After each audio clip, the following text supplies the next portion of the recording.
Long ago, nestled in the remote valleys of the Himalayas, there lived a young monk named Tenzin.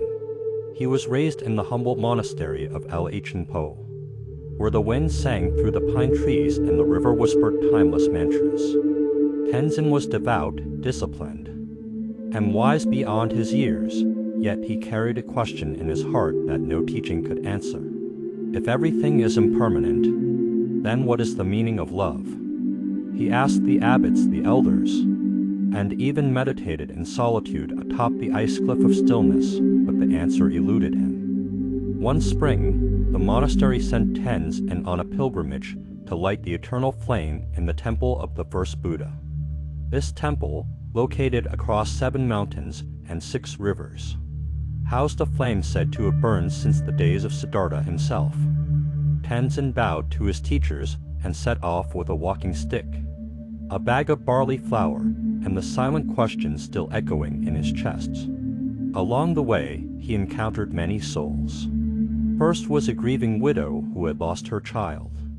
She asked, "Why should I live when love only ends in pain?"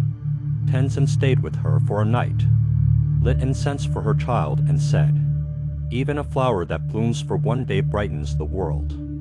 She smiled through her tears and gave him a lotus. Next, he met a warrior who had abandoned violence but feared he was too stained to find peace.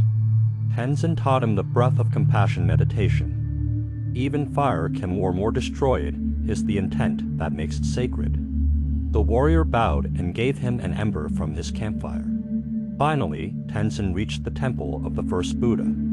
Inside was an old monk who hadn't spoken in 40 years. He gestured silently for Tenzin to place his offering at the altar. Tenzin took the lotus from the widow, the ember from the warrior, and placed them together. To his surprise, the lotus did not burn. Instead, it glowed, illuminating the entire hall in a golden light. The silent monk finally spoke. "You carried love, pain, and transformation across the mountains. The flame is not outside, it is what you have become."